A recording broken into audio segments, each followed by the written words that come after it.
Merci beaucoup aux très fidèles de la version de Val TV, la chaîne large et une chaîne de l'éducation. Quand on vous avait promis qu'aujourd'hui nous sommes ici dans l'église CPPA pour une grande convention organisée par un homme de Dieu, l'évêque de Gracia. Donc nous avons appelé beaucoup d'éléments. Et Tokotika dans le cadre de l'émission spéciale La connaissance de la parole, il y a quand même cet homme de Dieu.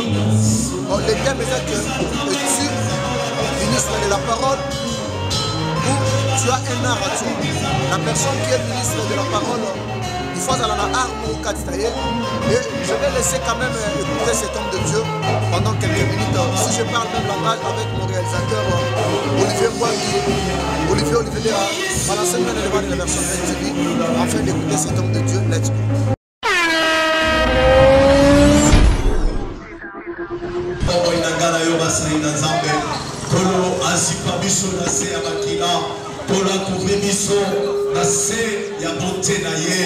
Prions à Dieu.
sa papa. L'homme de Dieu,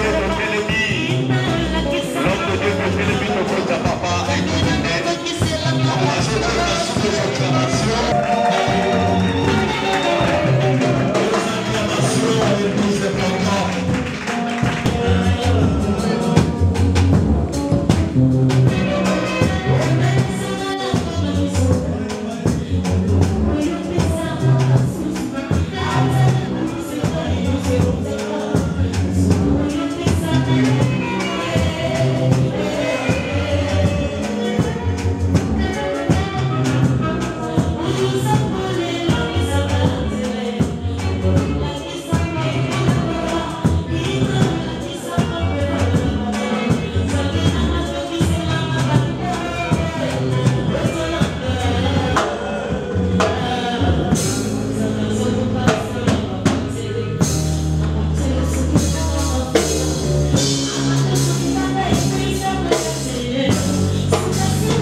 Les affrontements aussi très importants après l'adorer, maintenant pour comme un moment il a koyoka maloba nzambe.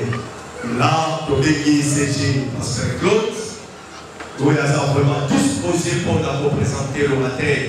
Il y a Tobalelo, tant que Tobenga CG, Tobeki, Kolo, Makas.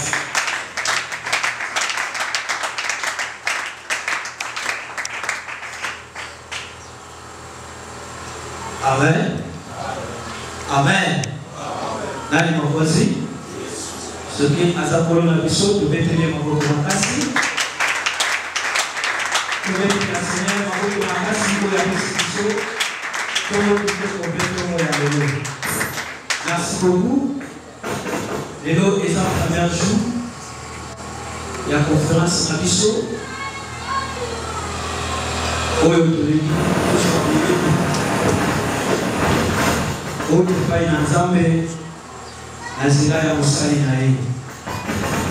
Tolingi tolekisa ngonga te, tolingi toya marote mpe ngonga te ya 3 jours na biso oyo toza nango na esika oyo. Nalingi na respect na ndenge tolobaka basali na Nzambe bazomérite double honneur. Totelema esika tozali Merci.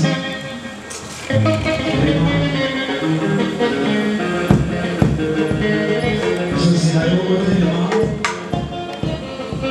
je l'ai dit que la volonté. Merci beaucoup.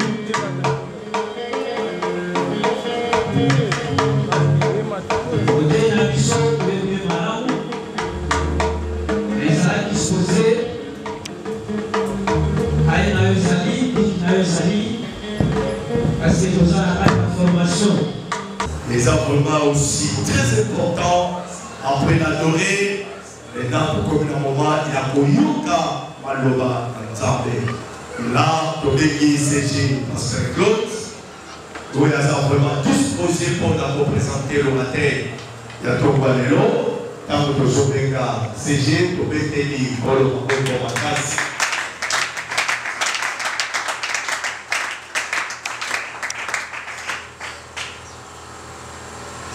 Amen.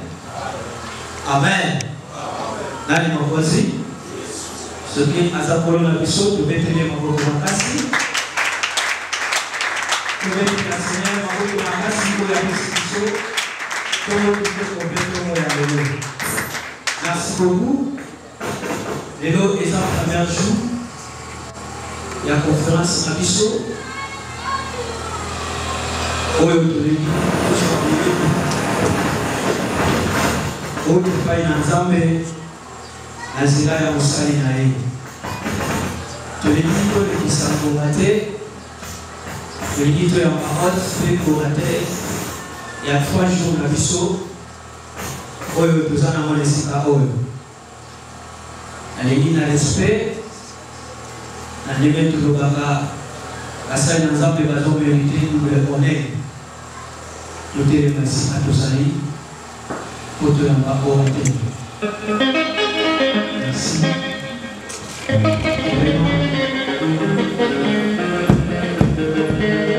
José Ayo Otelema, tu es qui a embarqué. Merci beaucoup.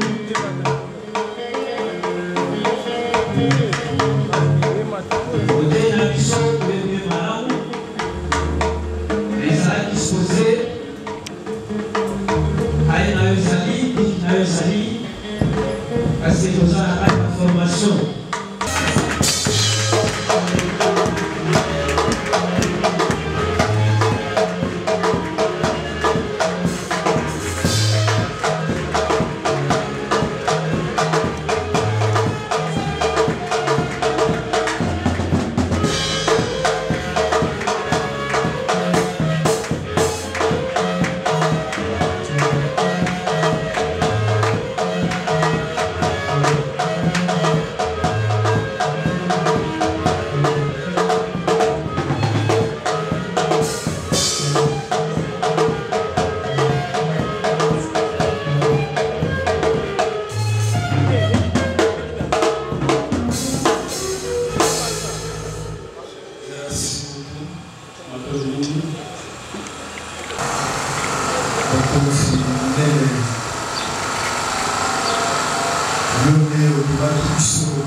Merci.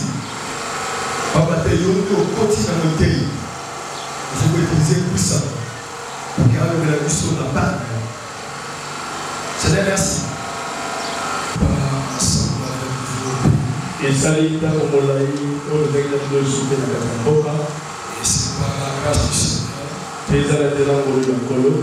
Quand bien même il y a des fermetures de frontières. Ata kongala mwete izabila tukana de l'hôpital de tout cas de côté de l'hôpital. Il a permis par sa volonté souveraine. Kasi a besamel et a sepela na mokalo de Mozambique intervenir pour notre cas. Il y a koyana de soubi pour la biso pour que nous puissions quitter les pays où nous étions librement sans complication et venir tenir cette conférence. Pour le petit Cambo, nous allons débattre le KKPD des années de Tokatsa à Wabutuya dans la Katia Bloka. Merci au secrétariat général de l'État au ministère. Matondi Nasuku Yabokambani ya Léa de Police pour avoir s'impliqué afin qu'il y ait ces assises. Pour n'avoir que les côtés de bon côté, ma part de la montre pour moi de la route et sapin de l'Isoma. Je vois le pasteur Claude qui est à la tête du gouvernement. Nous avons le Claude et la moto Yabokambani ya Léa de Police. Ainsi que tous les membres qui travaillent ensemble. Oui, et le monde n'a pas de news pour le salaire de l'Onaye. Merci à mon directeur de cabinet avec tous les membres du cabinet. Matondi na mokolia suku na ngai pe na bandeko nyonso na kata suku na ngai. Le révérend Nixon Nakese. Le pape Nixon Nakese. Avec tous les membres du cabinet que Dieu bénisse. Et le na bandeko nyonso na suku na ngai tika nzambe apambola. Merci au secrétaire général de CPPA. Matondi na mokambi ya mibale ya communauté CPPA. Le révérend Jésus Zolana. Le pape Jésus Zolana. Pour votre implication afin qu'il y ait ces assises dans votre cadre.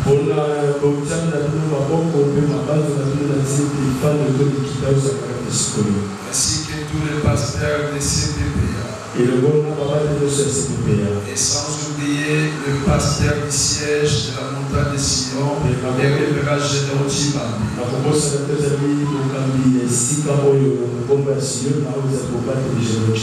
Pour avoir décalé votre organisation interne afin de nous céder les cadres pour que nous puissions tenir cette conférence.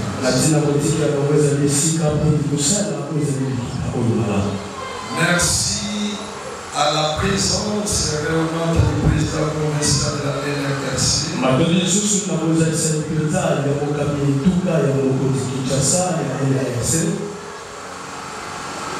Sa présence est une bénédiction aussi pour nous. C'est l'homme qui a le bâton de la ville, province de Kinshasa.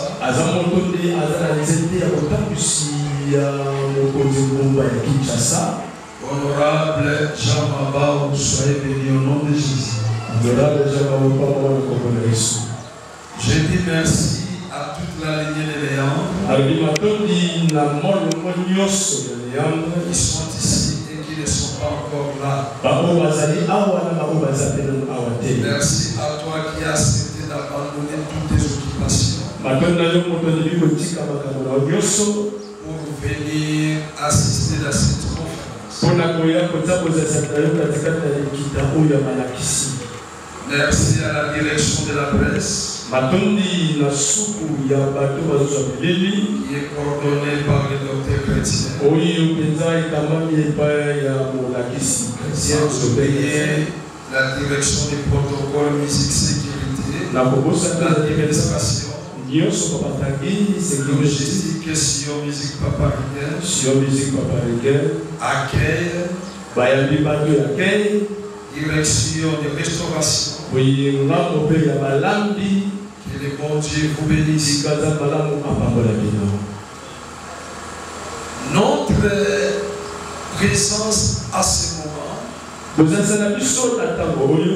est caractérisée sur un point important qui est la conférence. Et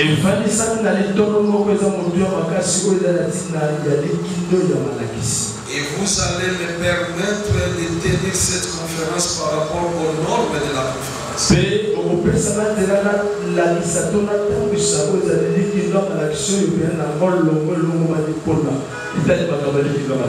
Mais il peut arriver aussi que je puisse varier un peu.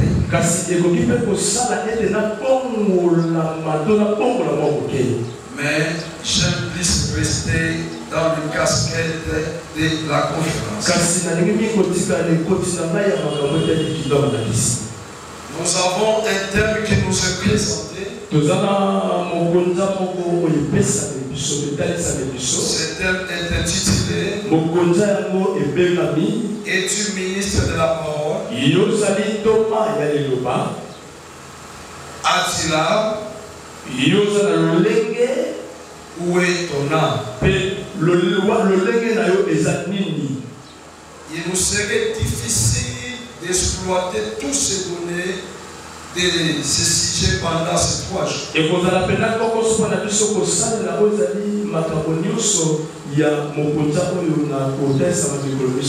Peut-être pendant ces 3 jours, je vais défiler sur l'introductive, les définitions et quelques flashs.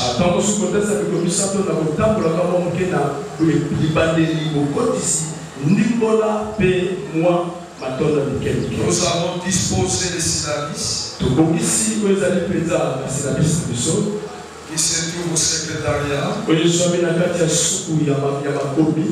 Ceux qui veulent être à la page, le syllabus est vendu à 6 000 francs congolais.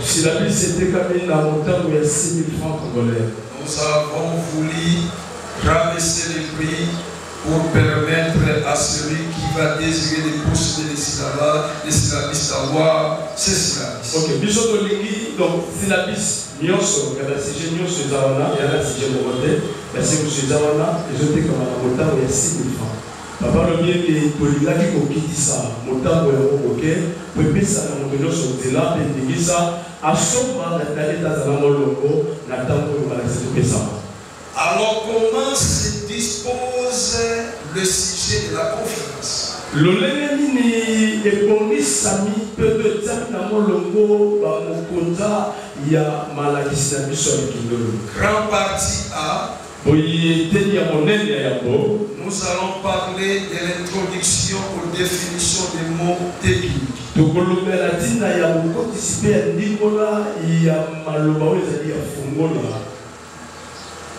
Grand partie B, la présentation de la première partie, qui est dit la connaissance des deux ministères. Virgule, leur rôle et leurs entités prophétiques. Et de là, nous allons toucher le premier chapitre, qui est titré le ministère de la lettre. Deuxième chapitre, le ministère de la grâce. Partie C, la présentation de la deuxième partie. Et cela porte le titre sur les points qualifiables du ministère. Nous aurons qu'un seul chapitre, le choix des ministres. Cela veut dire que notre syllabus fascicule est constitué de deux grandes parties, avec le chapitre, le point et le sous-point vraiment importants. Pour ce premier jour, nous allons nager à la grande partie A. De l'introductive aux définitions des mots-clés.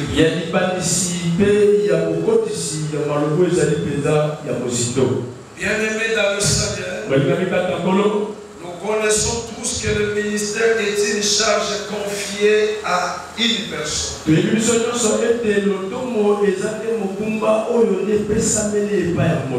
Mais il y a plusieurs données liées au ministère. Il y a le ministère politique qui s'exerce dans un État sous la direction d'un gouvernement central et provincial.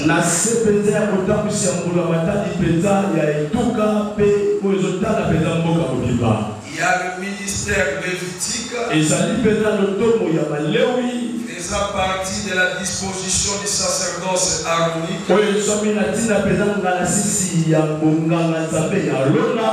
au choix d'une seule tribu en Israël.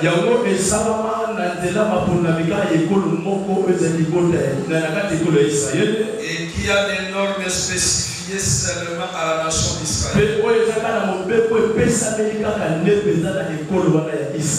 Aucune nation dans le monde ne peut l'exercer. Il y a le ministère de la parole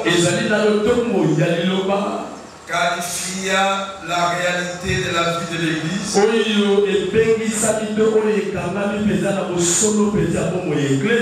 Et cela ne tient pas compte de la sélection des tribus, ni d'une famille quelconque, mais cela dépend de la souveraineté de Dieu et basé sur la grâce. Il compte au ministère. Il y a des ministres sans conscience. Il y a des ministres sans qualification.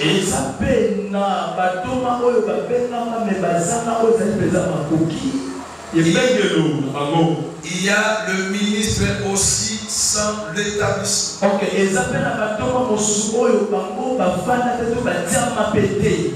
et lorsqu'un ministre est établi dans l'église, n'a pas la conscience de l'exercice ministériel,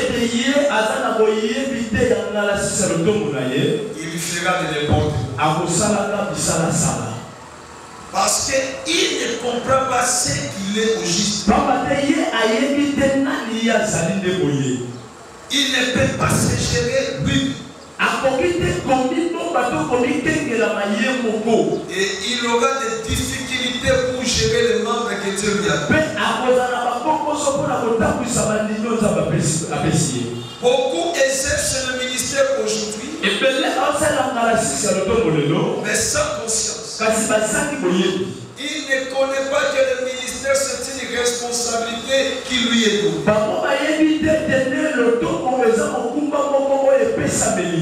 Sa vie est comptée, son langage est étudié, son comportement est mis à l'examen. Mais de lui-même, il ne comprend pas qui il est. Et à cause de ça, le ministère est méprisé aujourd'hui dans le monde. Un ministre qui se permet d'entrer dans les malheurs et manger en public.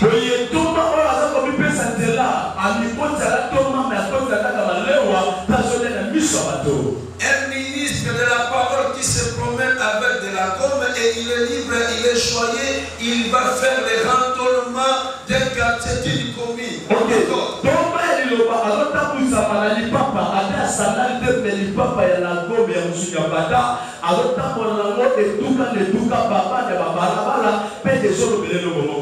Un ministre qui s'expose à l'ivrognerie sans se rendre compte de sa qualification ministérielle.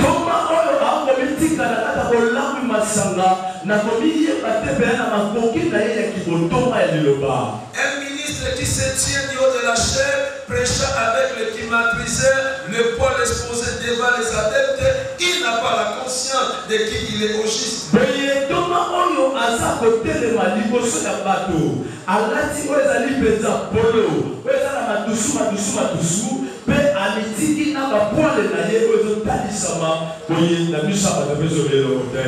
ministère sans conscience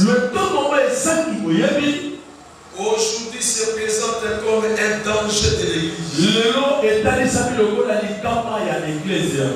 Et nous sommes obligés de comprendre la valeur ministérielle. Pose-toi la question, est-ce que je suis ministre de la parole ou pas? Ai-je été établi ou pas? Et si tu as été établi, c'était par qui? Pour bien te situer dans le ministère. Beaucoup parlent de ministres. Et voilà pourquoi tout au long de ce sujet, nous allons frôler sur les deux ministères. Le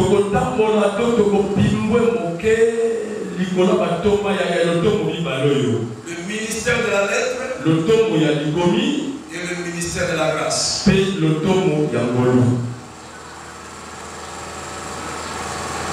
Es-tu ministre de la parole? À d'autres termes, je dirais, es-tu ministre de la lettre?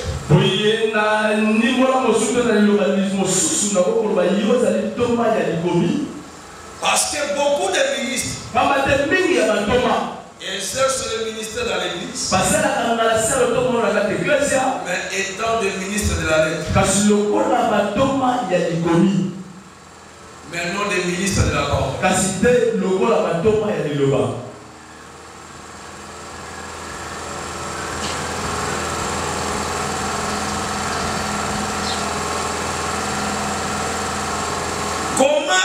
définit le ministère.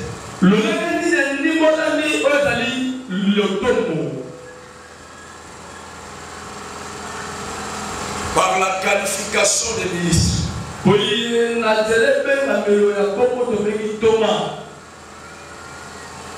Pour répondre à la première question de notre sujet. Es-tu ministre? J'aimerais que par rapport à ces réponses, que chacun de nous puisse s'identifier. S'il est ministre, mais de quel type de définition?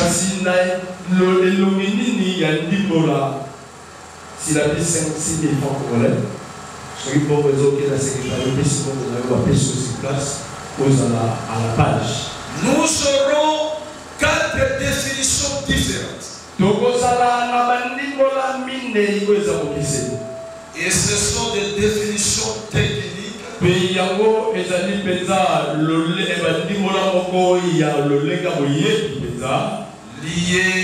au ministre. La première définition.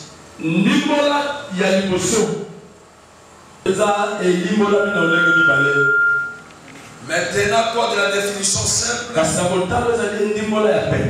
Cela se définit de 4 sortes. La définition diaconos nous donne la qualification des diacres. Un diacre, par les données diaconos, il est celui qui sert à la table.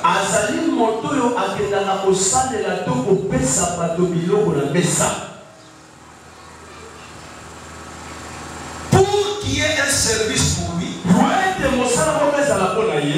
il faudrait qu'il y ait la disposition de la table. Lorsqu'il n'y a pas la table, il ne peut pas aussi servir. Il y a la boulangerie partout. Tu peux chercher là-bas pour commencer à travailler. Parce que tu ne réponds pas aux critères des diaconos. Un ministre qui se dit, le Seigneur m'a établi, mais je n'ai pas le message à dire. Il fait qu'inviter les gens pour prêcher. Lui fait que délivrer les gens. Tu n'as pas le ministère. Il n'est pas qualifié au diaconos.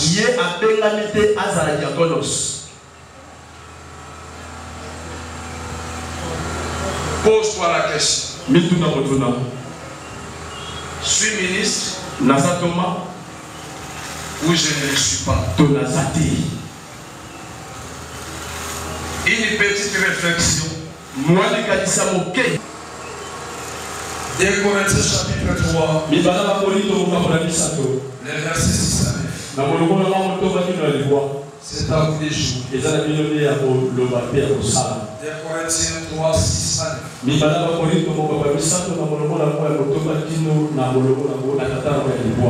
voulons expliquer quelque chose tenant compte des diaconos dans l'exercice. Parce qu'un diaconos peut exercer des choses qui doivent être bien réglées.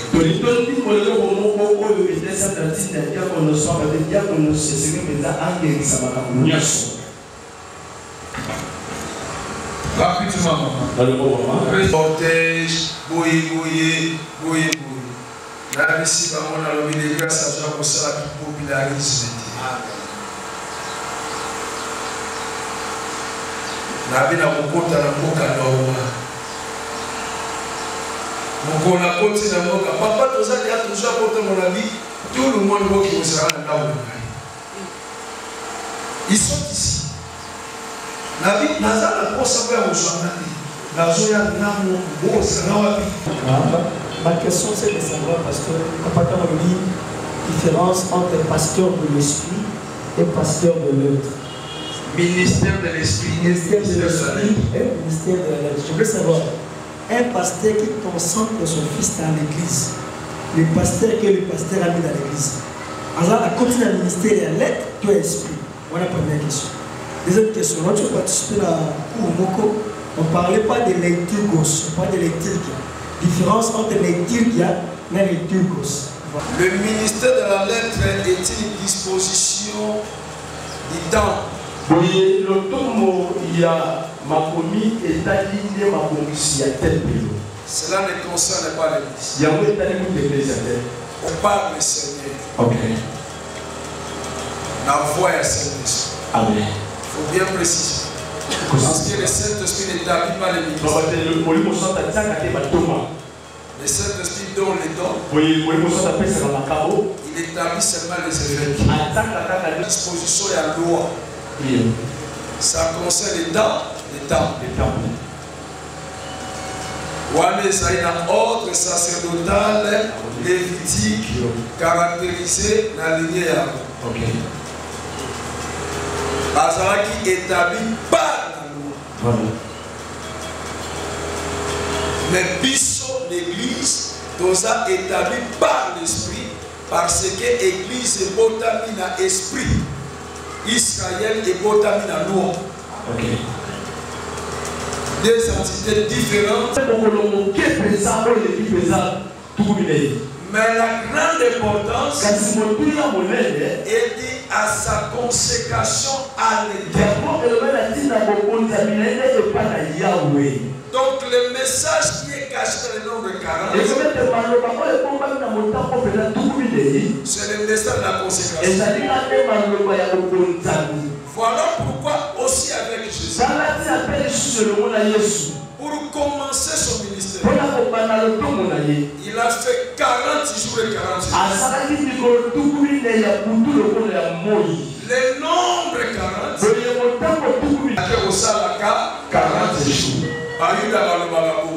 cela veut dire que c'est consacré.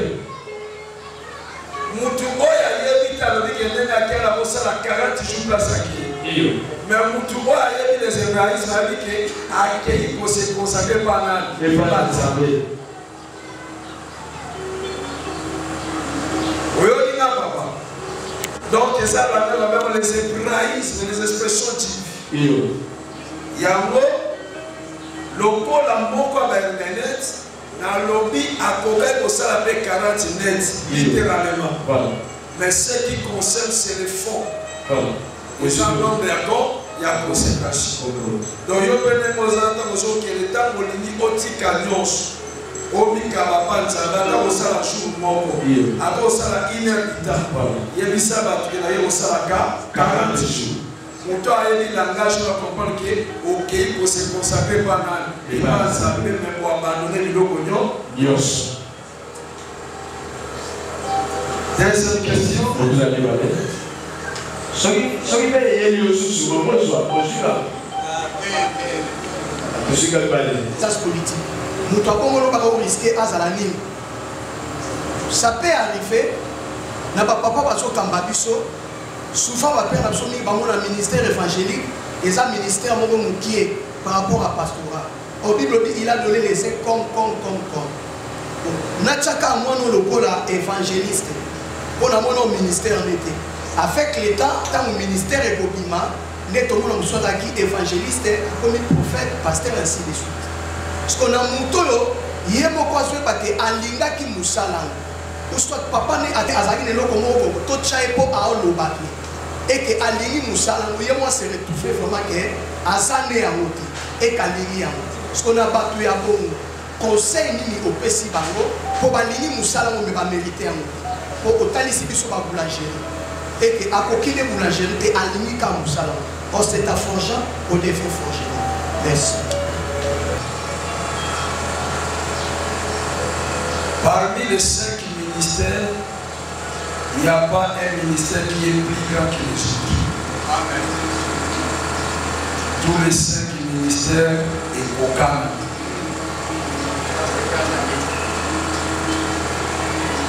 Vision, mission, message, les alaka différents.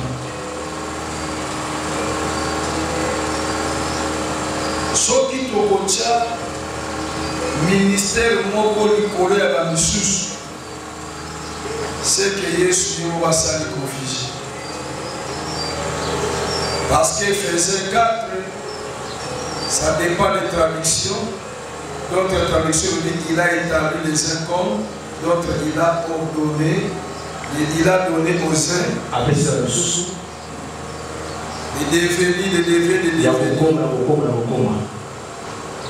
Tous les saints qui ont comme lui, on n'est pas lui. Le vrai pasteur, le vrai docteur. Toi et moi, nous sommes comme lui.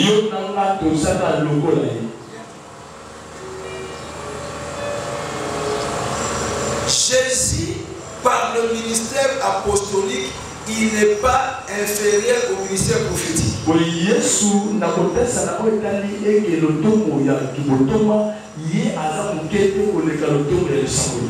Par le ministère prophétique, il n'est pas inférieur au ministère évangélique.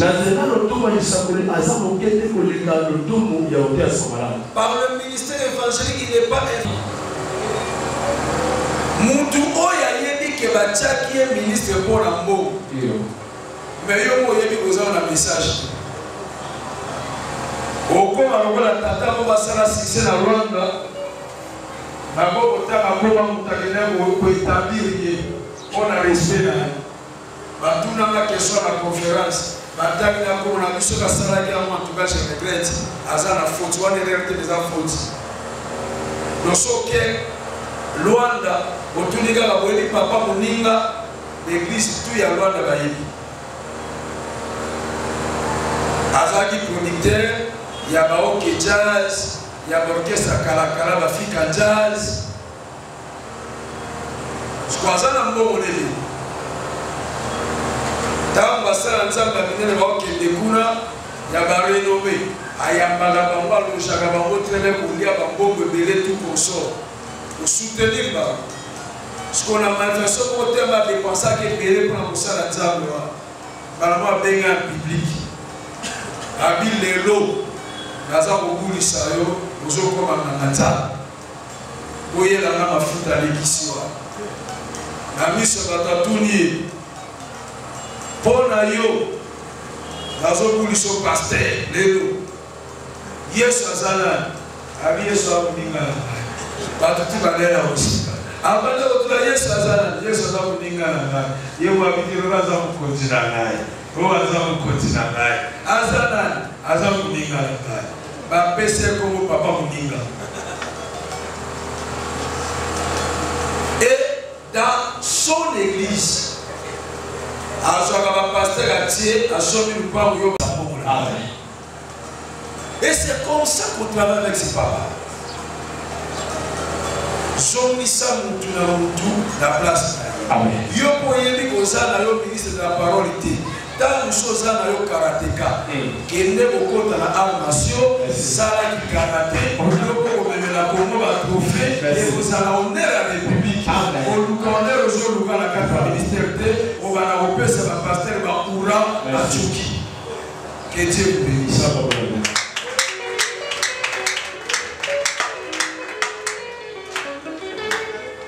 Merci. Pour revenir à la soupe après ce nous allons faire quelques communiqués pour te clôturer. Au Sanate, rendez-vous, il y a samedi le 23. Nous allons plénière, nous donnons Awa, samedi le 23, passer la NLC. Nous allons nous allons plénière, nous donnons, il a dirigé la secrétariat général, notre papa évêque Brian Méditation. Merci. Nous sommes venus pour faire merci. Il y a des gens qui ont bichot. Nous avons fait attendre la bichot. Nous avons merci. Nous avons fait et par le salut na yo. La femme de nous peut pas de nous voir. Nous allons ensemble la espérance de pas. Seigneur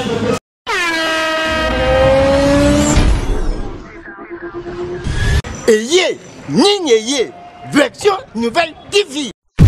Abonnez-vous massivement na version Nouvelle TV. Vous allez décider. Vous allez décider. Vous allez pousser à la bagarre, vous allez pousser à la théâtre. Mais écoutez, après, si vous soutenez, ce qu'on compte dans la version Nouvelle TV. Nous soutenons pour ça. Massivement pour nos maman, passivement pour nos papa. Donc, abonnez-vous pour nous. Vous ne ratez rien. S'abonner massivement. Pour ce qui est dans Kati, pas conseil dans Kati, on va me payer dans Kati. C'est tout là,